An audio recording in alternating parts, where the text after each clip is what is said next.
La FRCA, le Crédit Agricole et Groupama vous présentent Terre d'ici.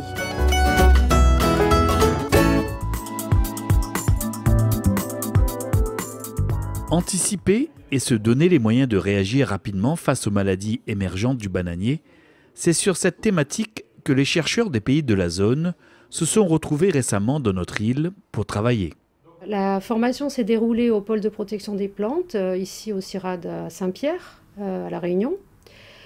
Elle s'est appuyée sur des cours théoriques, également sur des cas concrets, sur des retours d'expérience. Nous avons eu 2 workshops au cours de laquelle les gens de la zone océan Indien et les gens de La Réunion partageaient leurs expériences sur ce qui existait déjà en réseau d'épidémiosurveillance dans la zone océan Indien. Cette formation a ainsi permis aux participants de mieux appréhender la situation sanitaire des plantations de bananes dans les différents pays de cette région de l'océan Indien. À Madagascar, on cultive beaucoup des bananes.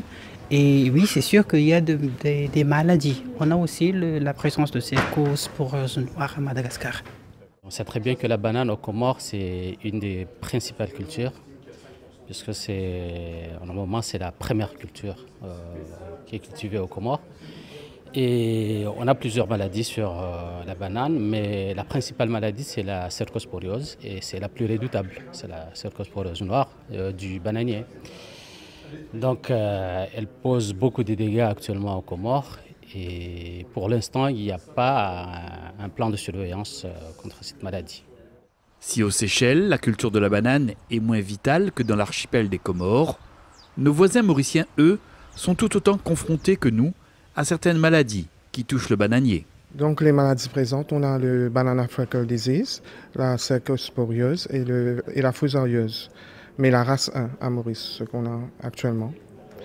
Et les maladies qu'on craint, on a la fusarieuse, le TH4, le tropical rice form, comme on appelle, le phoque TH4, le Fusarium oxysporum cubense, et aussi une autre maladie virale qui s'appelle le BBTV, qu'on n'a pas chez nous, donc on surveille de très près. Face à la menace que représentent ces nouvelles maladies, la mise en place d'un réseau d'épidémiosurveillance dans les pays de la zone est aujourd'hui envisagée. Le réseau d'épidémiosurveillance dans la région de l'océan Indien, c'est primordial parce qu'on craint toujours que les maladies qui existent dans certains pays d'Afrique, par exemple le Mozambique, et ça peut rentrer facilement si on ne surveille pas de près dans la région.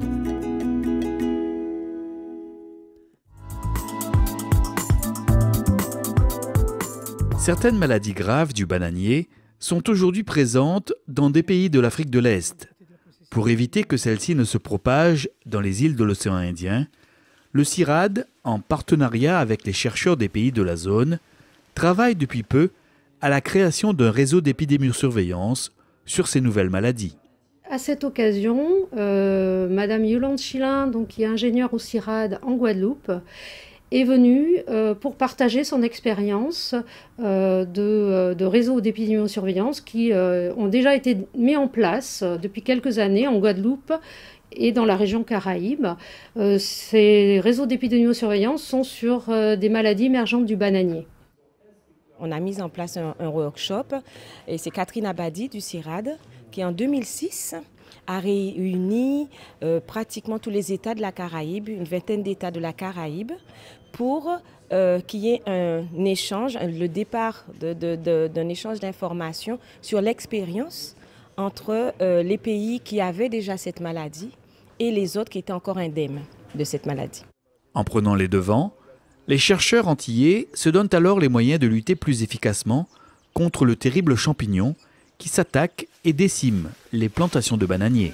On a profité de l'expérience des pays de la zone, y compris de l'Australie pour le plan d'éradication qui avait déjà été mis en place et qui avait réussi pour la cercosporiose noire.